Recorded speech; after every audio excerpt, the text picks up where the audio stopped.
Kush News, the newscast of the African diaspora. I'm your anchor, Ochanda, here for the weekend edition. Daily bringing you the top stories from Africa and the Caribbean. Let's look at today's news from Saturday, April 1st, 2023.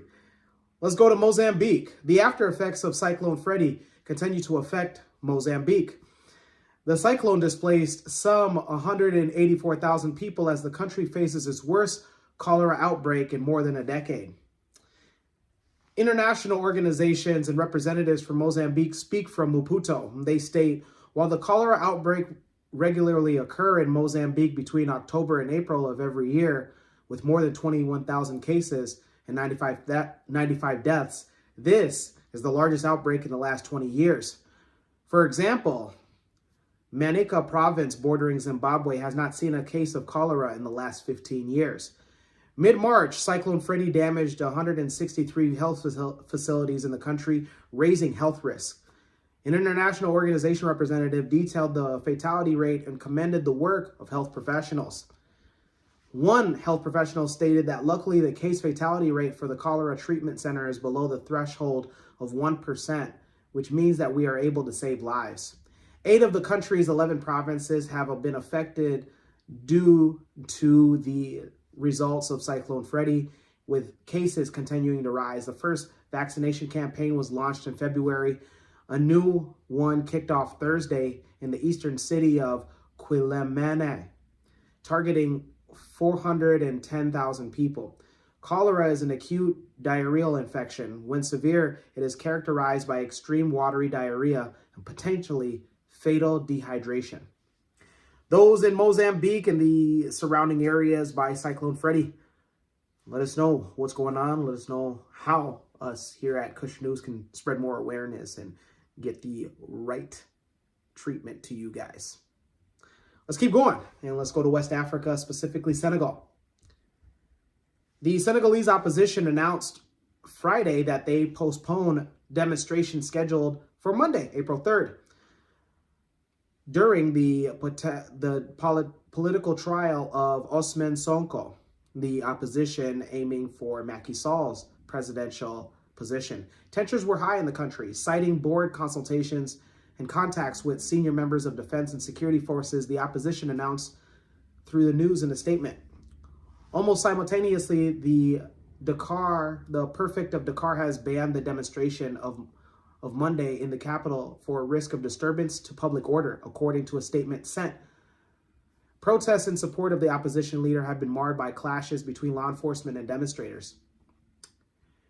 The opposition had planned marches in Dakar, among other cities, ahead of following the trial of Ousmane Sonko. The Pastef party leader appeared in court on Thursday for defamation charges against the Minister of Tourism. A Dakar court had handed Sonko a 2-month suspended sentence. The prosecution and the plaintiff have appealed the judgment. Sonko and his supporters maintain his legal troubles are a part of an effort by President Macky Sall's government to derail his candidacy in the upcoming 2024 presidential race. The ruling party accuses the Pastef leader of wanting to paralyze the country and using popular protests to escape justice. Those in Senegal, let us know where you side and if you were, in fact, going to be part of the now postponed Monday elections or demonstrations. Let's keep going and let's go ahead and stay on West African coast and go to Ivory Coast. The politician and supporters of the former African People's Party, Laurent Gbagbo, celebrated the second anniversary of his final acquittal by the International Criminal Courts following the 2010 post-election violence. Party officials also attended the event in Abidjan. March 31st is the date that put an end to injustice. March 31st is the date when inequity has been erased. March 31st is the date when the innocence of the innocent has been recognized, Gbagbo said. If Gbagbo and his right hand were acquitted in The Hague and eventually regained their country, Gbagbo suggested to find the culprits. If Ivory Coast wants to be a nation of peace, truth, and justice, I advise our country to continue to search for the guilty. According to the United Nations, 3,000 people were killed and 1 million were displaced, and over 300,000 refugees fled the Ivory Coast in the wake of violence that erupted after the 2010 elections, where Bago's rival and current president of Ivory Coast, Alassane Ouattara, took the post. During the so-called revival celebration, the former president, who is now 77 years of age, held his first major meeting since his return and the creation of the PPA-CI. The event should end on Saturday, and many of his supporters who came from all parts of Ivory Coast attended the event and eyed the 2025 presidential elections. The former president also launched a few indirect jabs at his ex-wife, Simone Bago, without mentioning her by name, and she launched a new political party last year called the MGC. Laurent Gbagbo played several tributes to the support provided during his incarceration and his current partner, who was present by his side on Friday.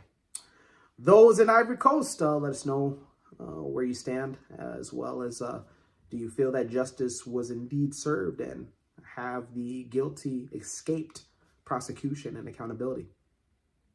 Let's go ahead and let's go to the Caribbean. International communities have issued a public recommendation for travelers, an increase in the number of international arrivals to the Caribbean to start this weekend as part of spring travel season.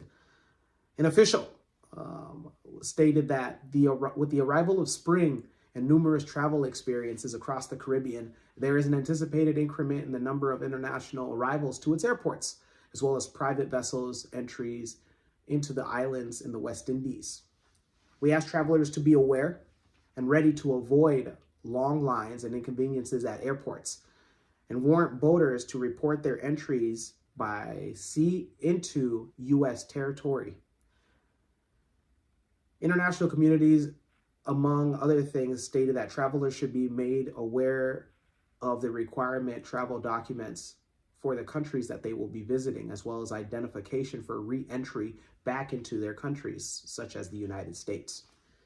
For citizens of the visa waiver program countries traveling back to the United States, make sure that you have an approved electronic system for the travel authorization before boarding.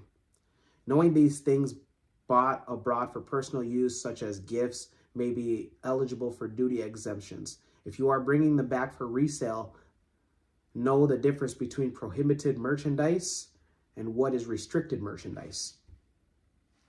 Monitor border wait times for various ports of entry are highly suggested to be made aware of. Travelers are encouraged to plan their trips during periods of lighter traffic or to use alternate or less heavy traveled ports of entry.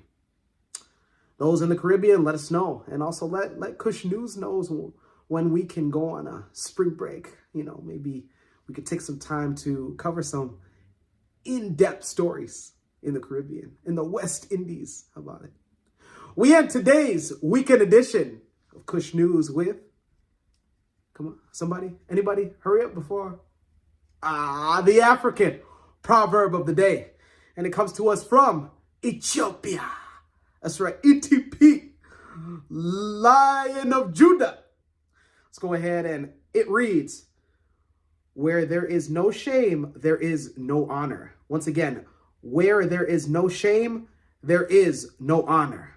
Hey, Haile Selassie, Rastafari. What's going on, Ethiopia? Let us know your interpretation of today's African proverb of the day, as well as your views, comments, and concerns on today's top stories for Weekend Edition. Don't forget to like, subscribe, and hit that notification bell to be made aware on each and every day that we post, because we post each and every day. For Kush News on Kush Convos TV, I'm your anchor, Ochanda. We'll see you soon.